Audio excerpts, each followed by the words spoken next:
Flip on the switch, feel the static clear, naming the glow, yeah, the reason we're here. From the edge of the map to your kitchen chair, he's talking wild truth like he owns the air. Out past the highway, out past the mall, where the sand keeps secrets, you can hear that call. It's the Bruce Collins Show. The buried up for dusting, taking control from the desert wind to your radio. We're the loyal knights of the wobbly table, laughing loud, keeping legends stable. Yeah, the Bruce Collins Show. Funeral rides high over dust and stone, stories like sparks in a cyclone. Strange little kingdom made of coffee and chords, where the late night callers become the lords. Crowns made of stickers, capes made of flannel, we pledge our oaths to the glowing panel. It's the Bruce Collins Show. The buried up broadcasting, still in the glow, from the desert wind to your radio. We're the loyal knights of the wobbly table, raising mugs, making myths and fables. Yeah, the Bruce Collins Show.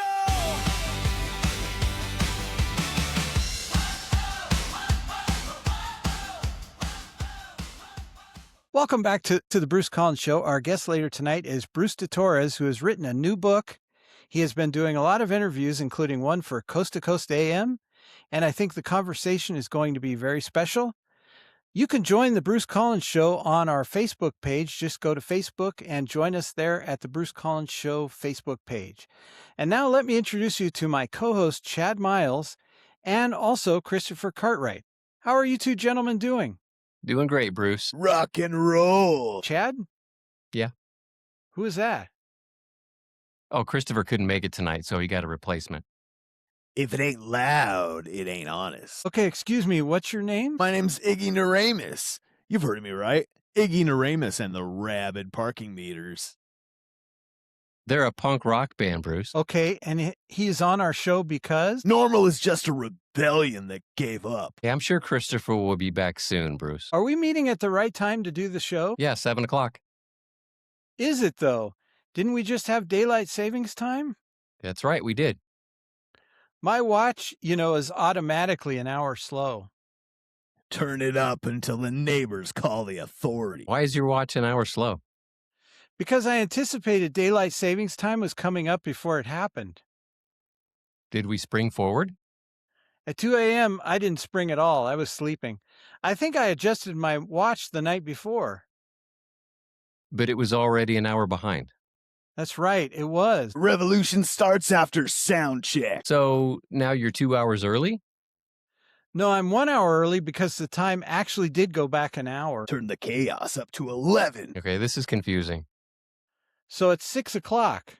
No, it's 7 o'clock. Are you sure? No.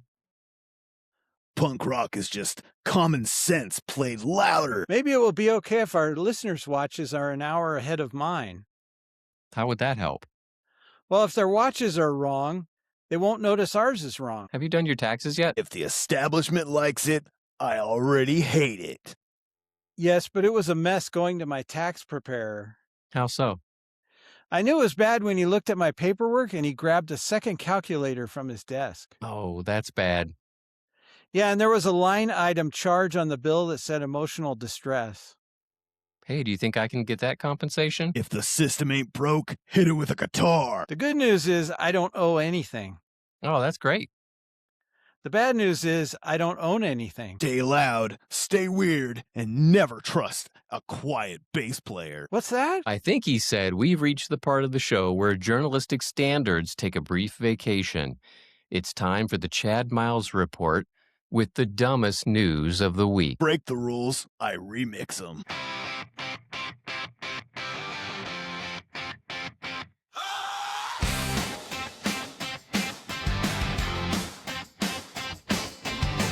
Coffee stain on his collar, name tag hanging wrong.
All right, it's time for the Chad Miles Report.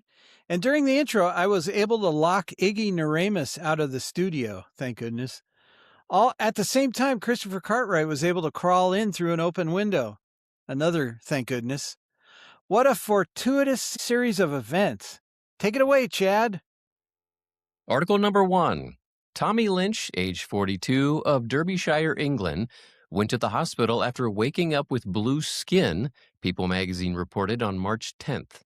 Lynch's roommate saw his skin and whisked him to the emergency room, thinking he might be deprived of oxygen. Doctors there assessed him and prudently rubbed his arm with an alcohol wipe, revealing his ailment, which was sleeping on new unwashed dark blue sheets. I never knew you had to wash your sheets before you slept on them, Lynch said. I look like an avatar. Lynch said he spent the next week trying to get the blue dye off of his skin. That's from People magazine. So basically, the hospital cured him by giving him a bath. That actually happened to me once, but it was red sheets. Oh, did you go to the hospital? No, I just figured it out. I think How long the did hospital. it take? It was just my feet, and I had to scrub pretty hard. I think the hospital got Papa Wow. Smurf to show up to see if he was related. Article number 2. Stephanie Fowler of Saskatoon, Canada, underwent brain surgery more than a year ago to remove cancer tumors, the CBC reported. On March 8th, she woke up feeling an odd pressure in her head and saw Wow. what she thought was a screw trying to push through her skin. At Royal University Hospital, Fowler waited 5.5 hours to see a doctor who told her the bump was a cyst and sent her home.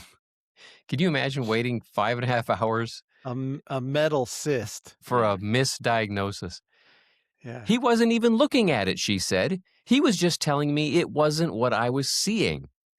That evening, Fowler's boyfriend used tweezers to pull out a tiny screw. It was moving as the day went, Fowler said, so it wasn't too hard to remove by that time. She plans to file a complaint against the doctor so that he might realize that's not how you treat people. That's from the CBC. Worst doctor ever. Mm. But I would like to know, how did the screw even get near her head? And then She literally had a protr- screw loose. Yeah. There you go. Good one. Article number 3. I bet you didn't know that March 15th was National Espresso Martini Day. Did you know that, Bruce? No, I didn't. I didn't know that either. Did you know that, Christopher? No. I didn't know that either. That's Not an on my calendar. oddly specific drink. Well, Buffalo Wild Wings knows, and in celebration, they're introducing their wing-flavored espresso protini. Oh. USA Today reported on March 9th that the featured drink is made with 10 grams of protein and buffalo dry rub, which will also line the rim of the glass. That's from USA Today. So the stuff they rub on the chicken, they're putting in the drink. That is That horrible. sounds horrible. Gross. Ugh, I love fried chicken, but man, no thanks. Yeah. Article number 4. I don't know if I can read this. Let me It gird up almost my seems like a loins. parody. In February, the 2026 Camel Beauty Show Festival in Al Musana, Oman, was disrupted after veterinary inspectors discovered that 20 competitors had been subject to cosmetic procedures to enlarge their humps. Oh, The Independent reported on March the 5th. It's The the Camels- Camel Beauty Show. The camels, I wonder if this was a big scandal in Oman. You Like, are should see people the still bathing talking about suit it? competition. The camels' humps were injected with dermal fillers similar to those used on humans. Injectables were also used to create poutier lips and soften their faces. I've been in close proximity to camels, and I don't know how you could soften their faces. I don't even know how that's possible. Something weird's going on in Oman. Yeah, I don't They know. made They made camel Kardashians. Yeah. Well, I can see Engelbert Humperdinck has a new gig.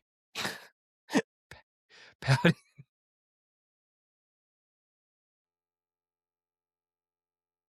Look at her, Miss Camel. It took me a second to get that. Where am I? Yeah, have you ever seen the camels when they're eating? They go, And they they will go- spit on you. They will Yeah. spit on you. Mm-hmm.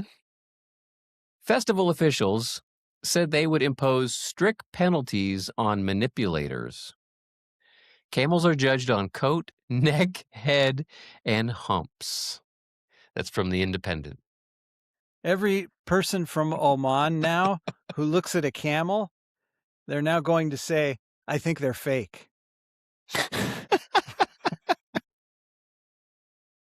Fake humps. There's so many bad jokes, I won't go there. And finally, article number 5. The New York Post reported on February 25th that a funeral home in Chiba Prefecture started the trend, but now other businesses are providing options from a wooden box to cute coffins for patrons to have, quote, a meditation experience where you can gaze at life through being conscious of death, close quote. Customers can choose either an open or closed casket, healing music, video projected on the ceiling, or complete silence. Fans of the experience say it has a profound impact on mental health. That's from the New York Post. Dirt costs an extra $100. I mean, the funeral home is the one that's intelligent. They know how to branch out. Now they have fully functional people clamoring for a coffin. So they get you when you're dead and they get you when you're alive. And prefecture, that would be Japan, right? It's all about Yeah. the upsale. Yeah. Very interesting. Chad Miles, Christopher Cartwright, thank you so much for joining me this week. Up Anytime. next, Bruce de Torres in a moment. No worries.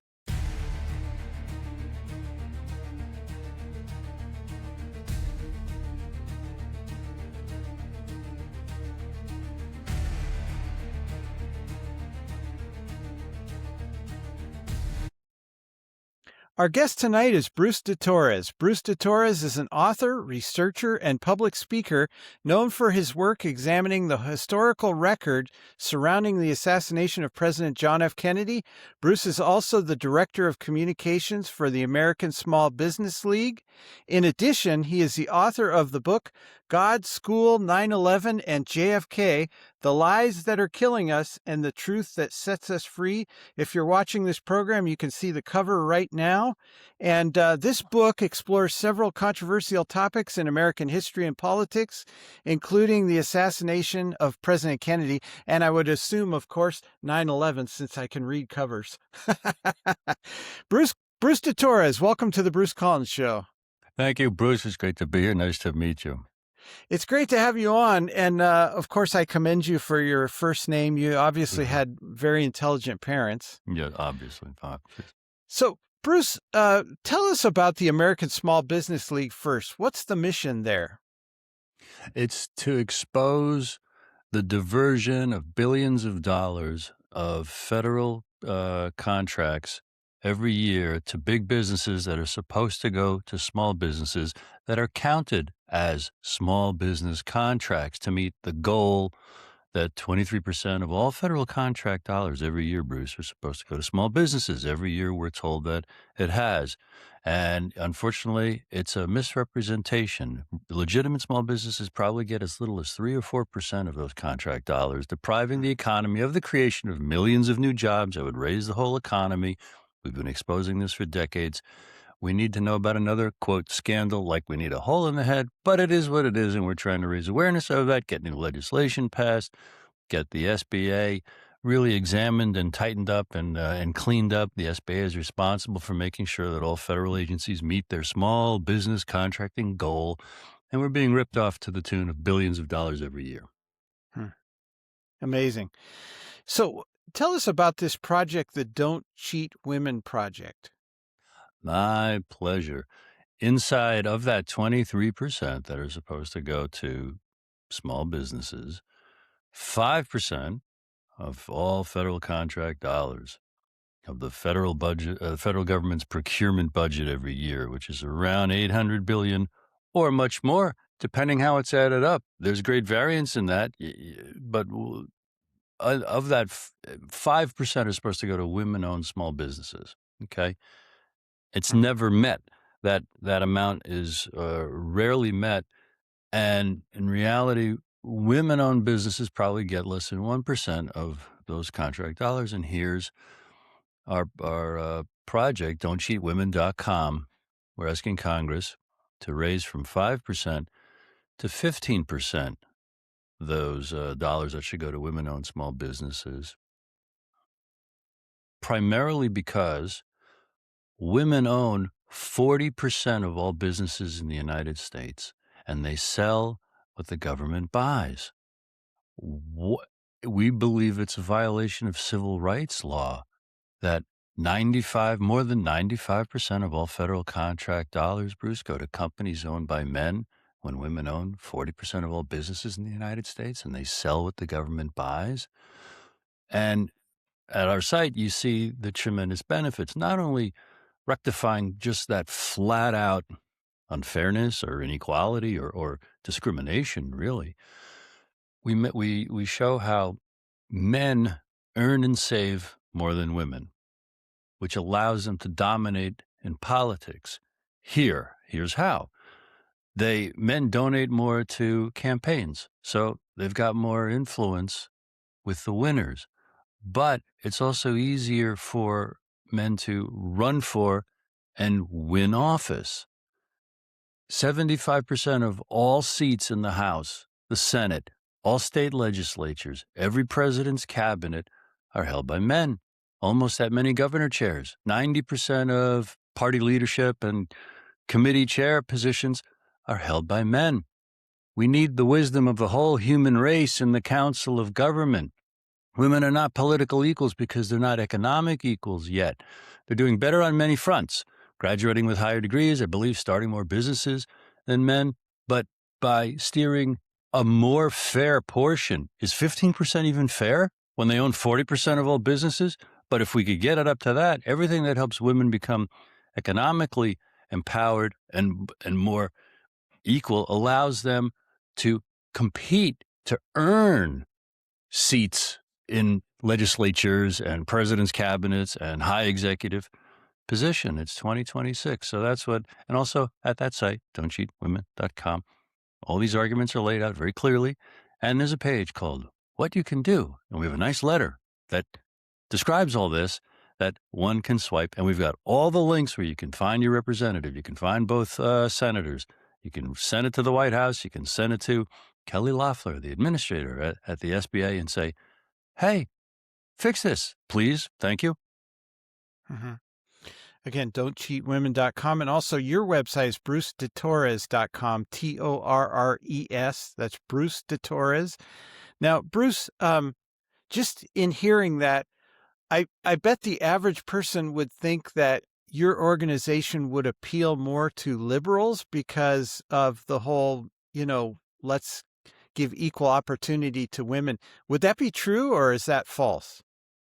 There'll be a large part of the population that instantly thinks that, because the large part of the population has no time to look into anything below the surface, because the vast majority of Americans are living paycheck to paycheck.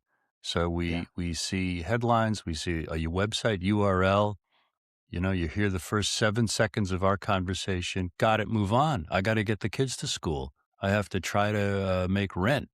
So sure, but with a little bit of researching into things for oneself, you see that our issue, complaint, accusation that the federal government is steering small business contracts to big businesses, and they don't create any new jobs with that work, Bruce, because they're already big, whereas legitimate small businesses would create a couple of million extra new jobs every year on top of the million or so jobs America creates every year, and it would balloon the whole economy. Here's here's the context.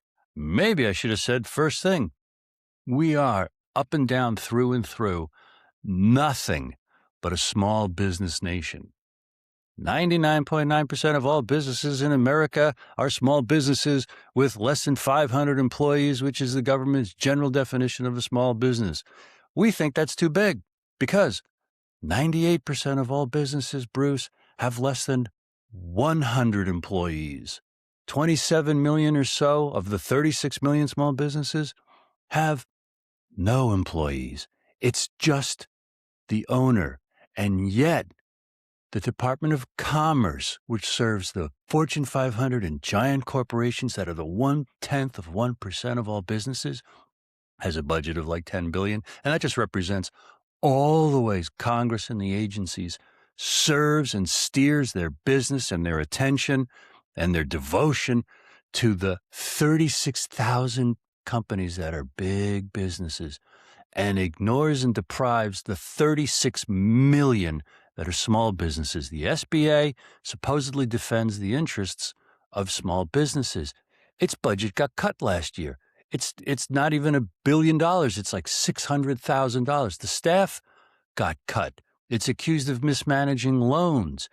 The last year it was floated, they can't manage loans, but we might move the student loan portfolio from the Department of Education to the SBA to manage $1.7 trillion. And this current administration, in the name of slashing DEI, which has a lot of insanity that needs to be cut out and eradicated and rectified, in my humble opinion, is threatening all the small business programs at the SBA, proving, unfortunately, that the federal government gives lip service to small businesses and really does next to nothing. You know, I worked for a major company in the Bay Area. I'll even name it. It was Applied Materials. And just looking at the way they operate, you look at these big companies and they're multinational corporations. They don't really totally have America's interests at heart. We should want to, as a country, promote small businesses that are pro-American, I would think. What are your thoughts about that? Beyond the shadow of a doubt. And any small business listening who thinks, Bruce, I don't care about contracts. I'm never going to apply for a federal contract. I'm a salon. I fix garage doors. Wait a minute. When the small businesses in your community get the contracts that they could get and do all that hiring, all those new employees are going to need haircuts. They're going to need their garage doors fixed. Their kids are going to need ballet lessons. And the issue of multinational, transnational, international banking and corporate institutions, Bruce, is the elephant in the room. Because for decades, that's whom Congress has served. And their allegiance is to no country.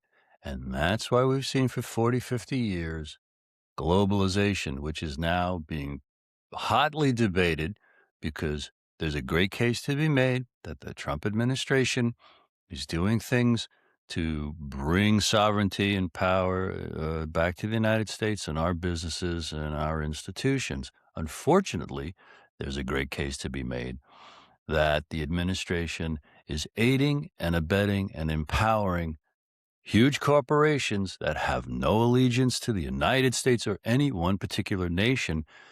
And one has to decide for themselves, are we seeing a smokescreen? Are we getting lip service to the things that would reindustrialize the United States, re-empower us, focus on our own domestic manufacturing? Or are we being distracted while the architecture of a horrendous and total and complete digital technocratic slavery, control, surveillance, tracking, controlling, monitoring is being put into place? I got great sources I could mention that have those kind of things. An economist named Catherine Austin Fitz. She's much more than an economist. Her organization is called Solari, SOLARI.com. And it's a challenge to grow up because the scenarios she describes and I'm alluding to are so horrifying, Bruce, that it challenges us to a huge extent to say I can handle the truth. I can be an adult who can face this, talk about it, learn about it, think about it, not go crazy, not succumb to depression, despair, cynicism, alcoholism, drugs, or even suicide, which are all on the rise for the last many decades, and actually rocket shots of increases since what happened with COVID, which is another huge uh, nightmare that is worthy of much discussion. Yeah. So, how are small businesses and women faring under the Trump presidency as opposed to, say, the Biden years? They're flatlining. We see, not well. Excuse me, because of the attack on DEI, and like I said, there's worthy complaints about it, and many things that I'm glad had been rolled out about it. There was also the elimination of some programs at the SBA for minority-owned, and of course, it's rife with corruption. But now that I've thought it through, they're probably doing much worse, because of that lack of support. If small businesses in general are neglected, as I described earlier, so are, women-owned small businesses as well. And this is a little-known topic. You say federal no, people don't think about the average person doesn't think about federal contracts to women Right. businesses or small businesses. You say the SBA, 99% of the time, people just think loans. The SBA gives loans. That's all they want you to think about is, oh, you get a loan. They don't want us to know that 23% of all federal contract dollars are on the table for small businesses. Hmm. Now, I want to show your book again, God, School, 9/11, and JFK. And can you give us what I call a helicopter view of this book? What's the central argument? That the official stories of those four major themes and much more in the book are lies. They're cover for self-inflicted harms and situations and conditions that exploit our health, exploit our wealth, extract our wealth, waste our time, and erode our freedoms. Those are the lies that are killing us, the official stories of those types of things. And the truth that sets us free is our power at many levels. First of which is the nature of reality. And that's why I examine God in one chapter, because I contend. So, the other truths that set us free, to know who really committed a crime against you is very, very important. If you get injured and a great protector comes in and says, they did it, give me your tax dollars, I'll protect you. And they come in as a great protector against this horrible injury you've suffered. And you don't know that this protector is the one who actually hurt you. And it's a lie that the accused did it. The accused didn't do it. Lee Harvey Oswald didn't kill John F. Kennedy. Muslims didn't attack us on 9/11. That's blunt. And many people know this, but not enough do. Mhm. By any chance, did you see a documentary by Aaron Russo that Catherine Austin Fitts was in? Yes. Okay. And so you know this gentleman right here, Ron Paul? Yes. Okay. I thought so. I'm also a supporter. Uh, so what do you think happened at Dealey Plaza? Who was responsible? First question.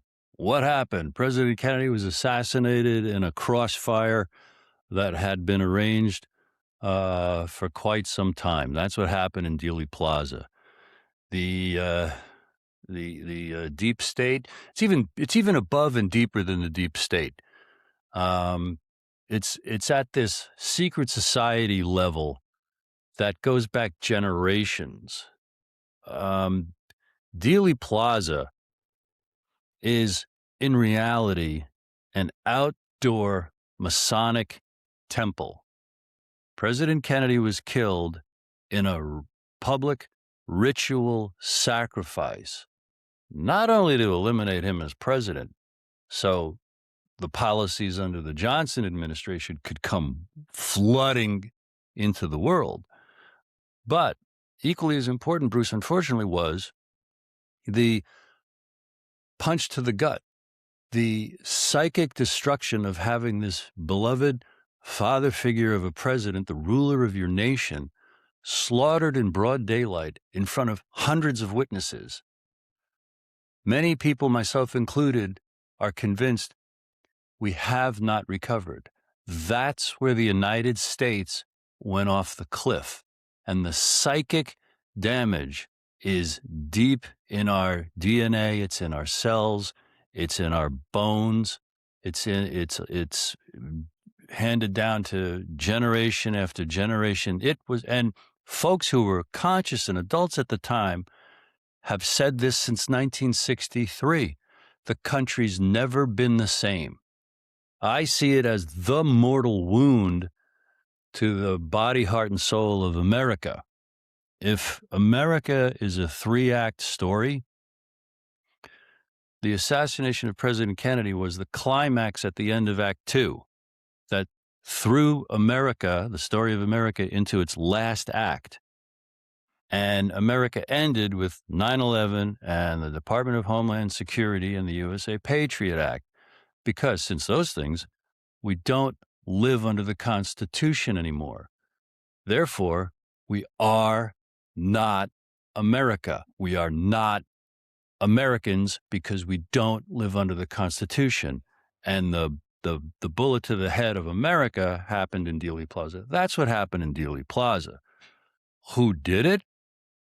The CIA is fairly accused, and there's a preponderance of evidence that I think any sane, normal, rational jury would say beyond a reasonable doubt.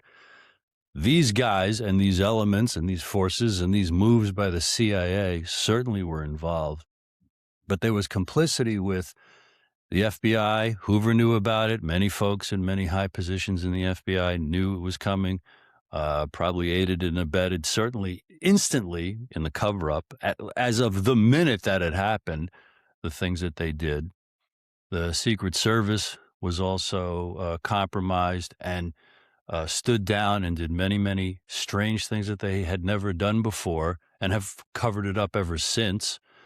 And the other bottom line, I'll try to shorten this answer, is for 4.5 years, Bruce, I did marketing for the publisher of my book, Chris Milligan, over at TrineDay.com. And I highly recommend people go and click around. Almost 200 books Chris has published in the last 20-some years about all these kind of things. Sidebar, I was reading his books for years, and then I decided to write mine, and as soon as my manuscript was done, he was the only publisher I contacted. He said he would read it. He liked it. He said he would publish it. He said, you have a good voice. I started doing podcasts with him. He started sending me checks. He started calling me his marketing director, and for 4.5 years, I was at his side virtually on Zooms as he interviewed all of his authors. I kept reading all the books.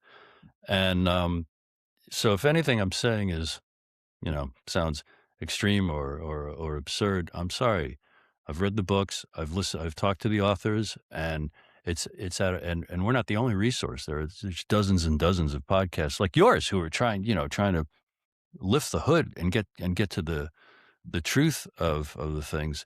I was going to come to a grand point that I've let myself get lost in the woods of this trail. So help. Well, one thing I want to say is, I'm following with what you're saying because years ago I was in a bookstore and I came across a book called The Unseen Hand in the Bay Area, of all things, by a gentleman named Ralph Epperson. And I became friends with him and was on AM radio and brought him on many times. And he wrote a book about Freemasonry. But one of the things you said that I want to go back to, because I wasn't aware of this, is you had made a comparison between a Masonic temple and Dealey Plaza. Can you explain that? Because I've never heard that before. Yeah, thank you. All Masons aren't bad. Most Masons are participating in a benevolent, local civic organization where they do fundraisers for good causes, like maybe equipment for the Little League team and things like that. Okay. But they were infiltrated by the remnants of the Illuminati in the early 1800s. And there is an elite at the tippy top above the 33rd degree that has orchestrated events in many countries since at least the 1800s, probably maybe even the 1700s. Okay. Dealey Plaza is an outdoor Masonic temple. Washington, D.C. is an outdoor Masonic temple by these elements. The Washington Monument is an obelisk. That's an Egyptian figure. It's really a pyramid on top of a huge tower. If you just look at it, what am I looking at? What's an obelisk? It's a pyramid. The Egyptian iconography and imagery was embraced by underground secret societies in Europe for the last couple thousand years. And Dealey Plaza, not only does it have the obelisk, both Washington, D.C., Dealey Plaza, London, the Vatican, they also have these pools of water nearby. The obelisk is a masculine symbol. Pools of water are a feminine symbol. So there's this balance. And Chris interviewed a researcher who did a deep dive into Masonic symbolism in many cities in America and I believe also in Europe.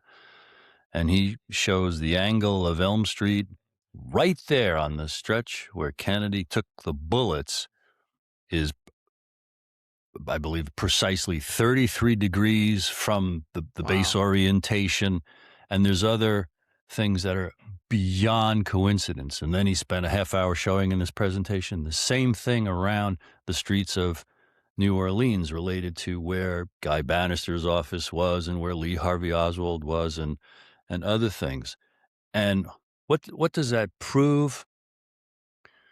Well, it certainly suggests, it proves to many that nothing can be taken at face value from authority in terms of what happened, who shot who bombed who started the war, who attacked who. No public news story can be taken at face value. And not to scare people about all things Masons, like I said, they're not, most are absolutely unaware of this deeper history, but there are voluminous books that really reveal this and open this up. And it's very humbling.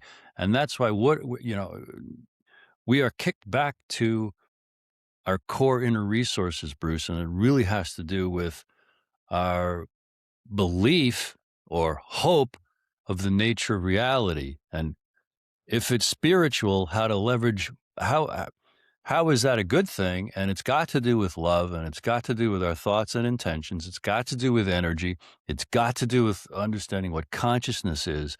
And that's where we get set free, especially if we overcome the fear of death, if we learn and imagine that death is not a catastrophe.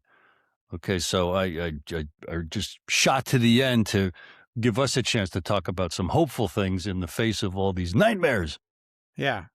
Well, one thing, though, I do want to touch on is obviously we had a file dump of, and I'm combining two questions into one, a file dump of JFK assassination paperwork that was classified and also Epstein files.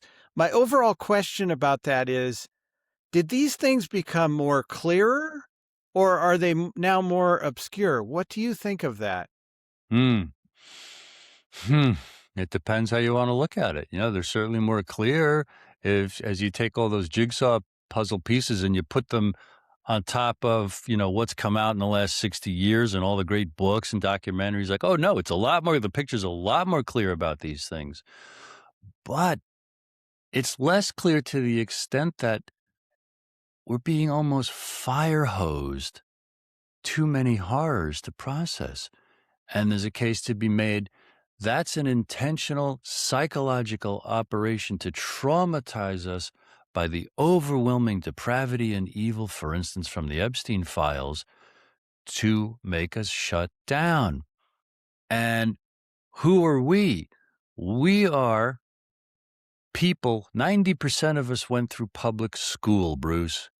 And I've got a chapter called School that it says that the lie about school is that it equips us for happiness as an adult. No, it's a prison that destroys us during our formative years. How does it destroy us? Well, let me let you take the answer I gave. I answer your question and then I give a teaching on 17 different things. Let me let you process my answer to your question and ask whatever comes naturally. No, no, this has been a great interview. And again, let me remind the listeners and watchers of the book God School 9/11 and JFK by Bruce de Torres. And you can find out more information about Bruce at brucedetores.com. There's a spelling of his last name. And Bruce, so that brings us to Donald Trump, who also was a victim of a failed assassination attempt. Do you think we know the whole truth about that? I don't think we know any of the truth about that, Bruce. That was so swept under the rug, and there were so many glaring questions almost instantly, and more questions ever since. And the biggest question is, did it happen? Meaning, of course it happened. Meaning, that is a historic event. It's not further looked into. It's okay that all the evidence got destroyed. I think the body got cremated quickly. That and all we're left with are the absurdities of what we saw with our own eyes about why'd they let that happen? How come they responded so feebly like that? And then the accusation of, was it staged? Was Trump in on it? Was he surprised? Was he really hurt? Was that real blood? These are open questions that we, the people, have not been given satisfactory answers to. There hasn't been public and open hearings examining it. So that's just another, if I was writing my book these days, that would be in there as a beautiful example of they're not accounting to us in any way, shape, or form. The media, the government, the giant corporations, we are on our own. We are tied to the tracks, and there's a train coming, and our only hope is to see that, know that, learn that, and teach that, because only we can teach each other how bad things are, and hope that when enough of us do things to turn things around, we might be able to save ourselves. But because our strength is in our numbers, but with too many distracted by the struggle to survive, we're just absolutely horrified about how powerless they are and how corrupt and evil the government is. We've got our work cut out for us. Mhm. Your book, of course, includes the word God in the title. In fact, it's the first word. So how does God fit into your understanding of history and truth? Great question. The lie about God is that he is, now this, I'm allowed to have my opinion, and I can marshal all the evidence and, literature of humanity going back centuries that have led me to this idea. I'm not even going to say belief. I'm going to say idea, because it gives me power, and I'm allowed to think thoughts that give me power, help me love life, and help me love others as myself. The lie about God, according to Bruce, is that he or it is something not you, that it's an other. Okay? And the major world religions more or less say that. So that's the lie, that God is someone or something that we have to beg for favor, that we have to please, that we have to be afraid of his anger or punishment, that we have to sneak around. Okay? And the truth, as I try to describe it in the book, is that God is another word for reality, for what exists. What exists? Well, it's hard to put into words. We'll start with energy, a field of energy. This is science. It's energy. What's energy? Well, it's the potential to do things and become things. Okay. Even our thoughts are made of energy. Now, these are my suggestions, because they've been suggested by mystics, wise ones, sages, philosophers, poets, back to the beginning of time in all cultures. Okay? There is only one. Call it God, call it love, call it energy. There's only one thing that exists, blossoming continually into existence as temporary physical things that have a beginning, middle, and end, that have a birth, a blossoming, a decay, and a death. And near-death experiences and the stories of reincarnation that go back into the mists of time indicate that we do this countless times, that our essence, our soul, our spirit is eternal. It's an aspect, an emanation of the one thing that exists, which is eternal. And this realm, and this is the conclusion of this answer, we intentionally incarnate as humans to experience the challenge of being terrified by existence, being tempted to feel isolated and in competition, to feel angry at whatever gave us birth because of the hardships and the horrors and the fears, and to become either someone's slave because you feel powerless, or to exploit those who are smaller and weaker than you and become cruel. And that's all driven by fear, just fear of being alive, fear of existence, fear of inadequacy, fear of destruction, fear, fear, fear. Fear destroys. And fear is what we feel if we think we are in competition with each other, and that I'm not you, and that I'm not part of this realm. I'm something that's created, popped out separate and apart, and I've got to sink or swim by my own efforts.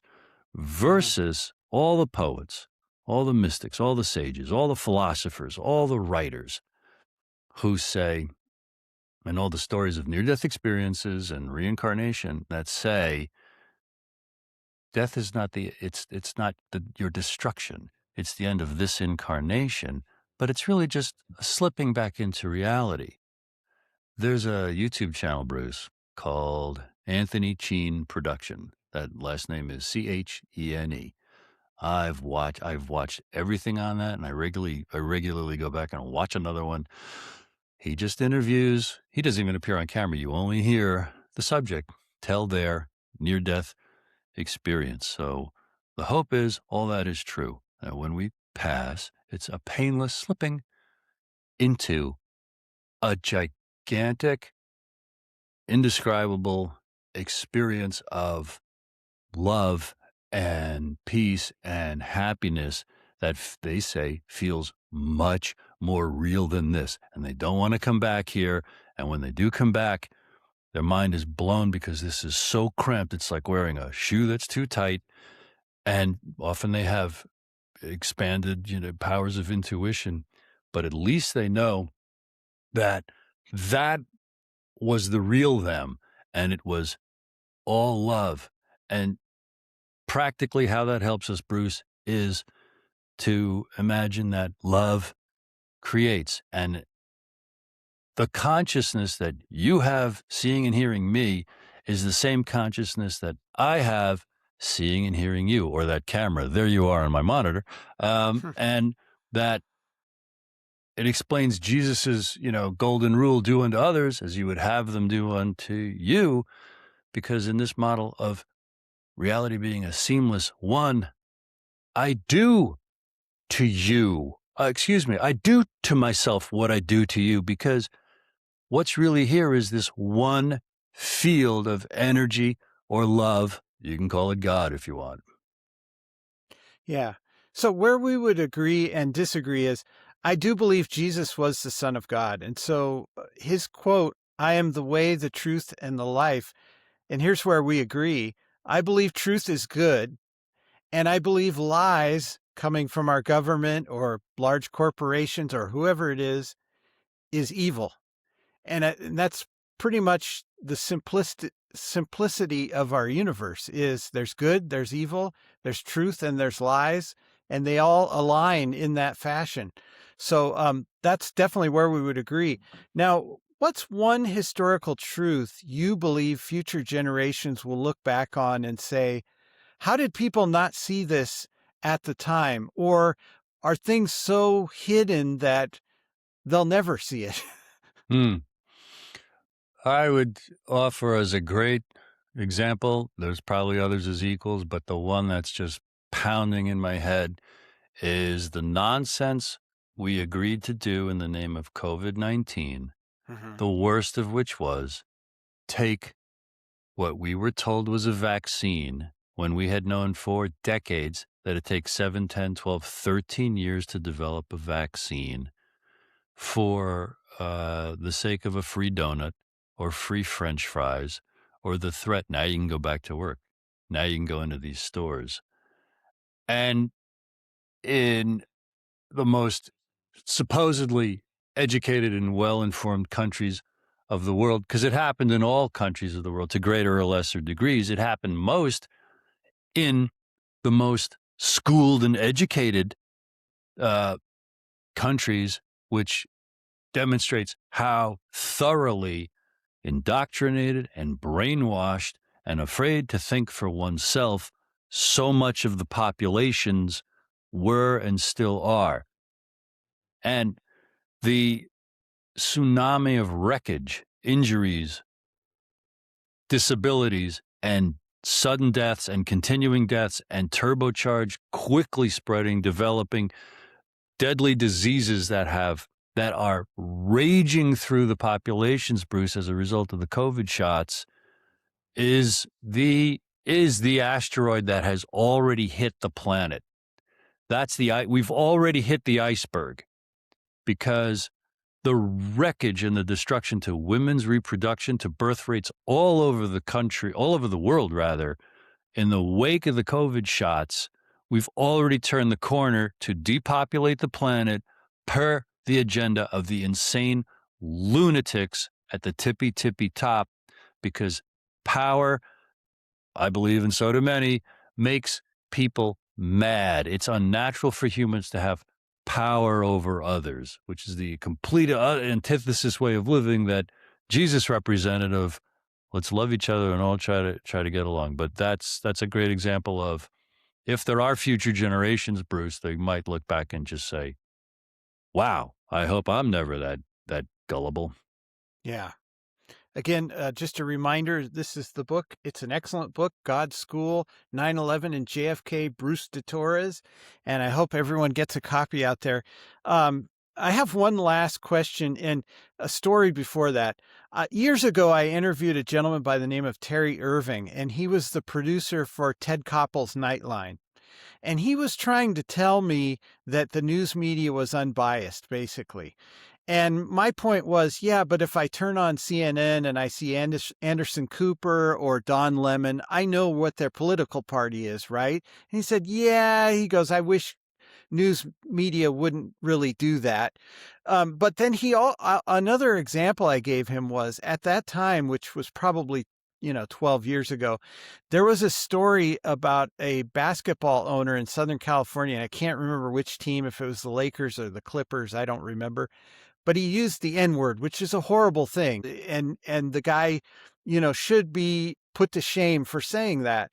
But it became the news story on all of the local media across America that night.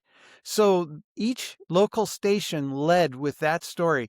And I asked him, you mean to tell me that all the murders that happened that day, all of the women that had unfortunate things occur to them, and you're telling me this guy said a horrible word, and somehow a station in Abilene and a station in Rochester and a station in Miami all knew that that was the lead story? How does that happen?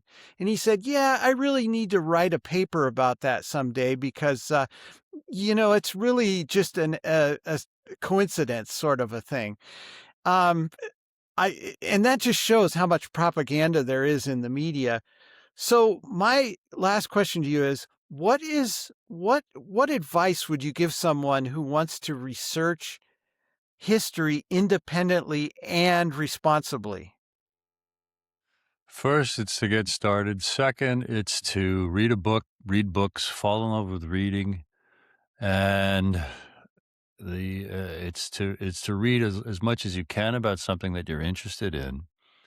And as soon as you feel competent or able, find folks you can discuss it with to compare and contrast impressions. Um, And it's urgent because it's the ground of self-government.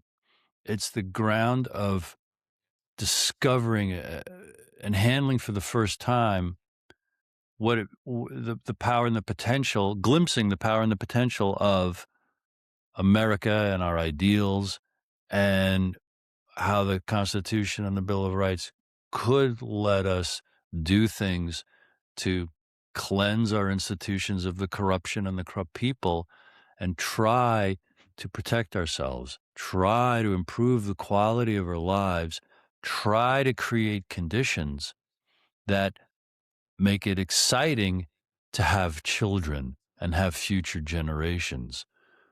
And to know that we cannot take what we're told is truth or reality at face value in any way, shape, or form. Your story you told is a perfect example of the coordination of the messaging and the impression and the things they want us to think about. You could say it's all literally mind control, what we think about and what we think and what we and what we think about the things that are happening, what we should think is important, what we should let our leaders do. Nothing can be taken for granted because it's all to serve agendas, Bruce, that are exploiting us, constraining our lives, shrinking our lives, impacting our health, making us sick, making us neurotic, making us insecure, making us terrified, making us hate each other and life, making us terrified, driving us insane, making us animals, making us shut down, pull into the turtle shells of our lives, and indulge alcohol, drugs, video games, pornography, suicidal ideation, suicidal attempts, acting out rage, mass shootings.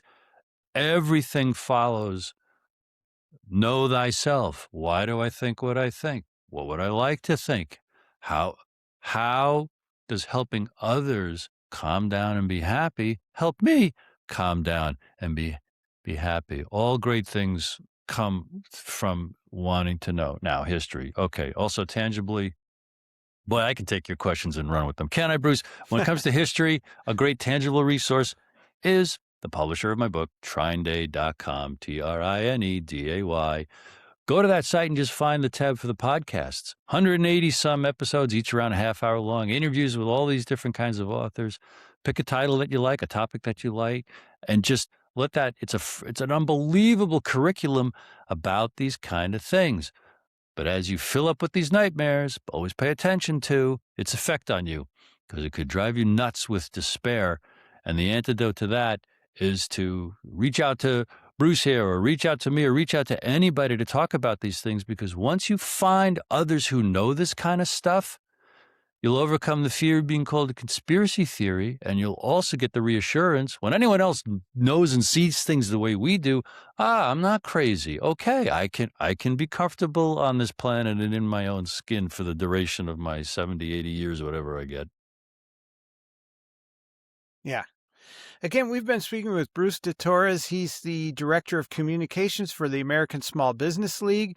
And don't forget about the Don't Cheat Women Project. Go to don'tcheatwomen.com. And also, he's the author of this great book, God Schooled 9/11 and JFK. Bruce de Torres. You can find out more information about Bruce, who has a great first name, by the way. Yes. BruceDeTorres.com. Again, the spelling is DETORRES. BruceDeTorres.com. Bruce, I hope I can have you back someday. This has been great. Thank you so much for being my guest today. Anytime. What a pleasure. I hope we talk after you kill the recording. That won't get reported. Good. Hey, thank you for joining us this week. Really appreciate it. If you would, please like this video and subscribe to the Bruce Collins Show channel. That helps us a lot with the algorithm so we can spread this show over many eyeballs. Also, I have another channel if you're interested. It's Bruce Collins Reacts and Stuff, where I look at some of the mysterious, interesting videos out on YouTube and I react to them. I think you'll like that too. In the meantime, we'll see you next week. Thanks for joining us. Take care.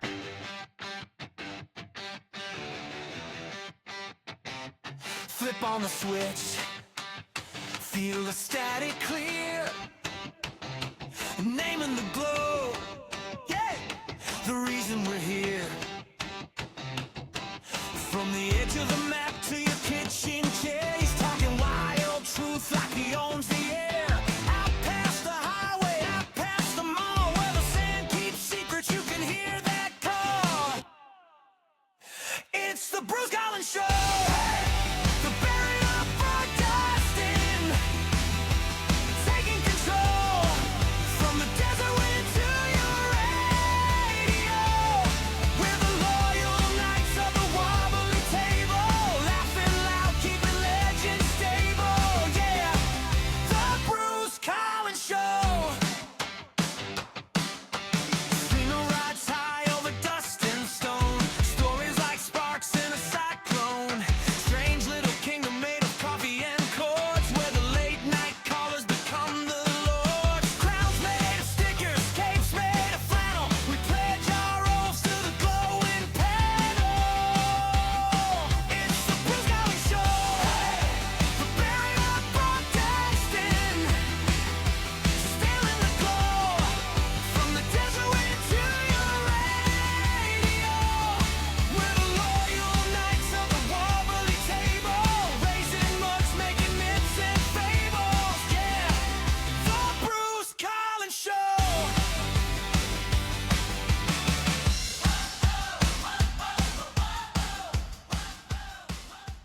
It's a wrap, falafelites.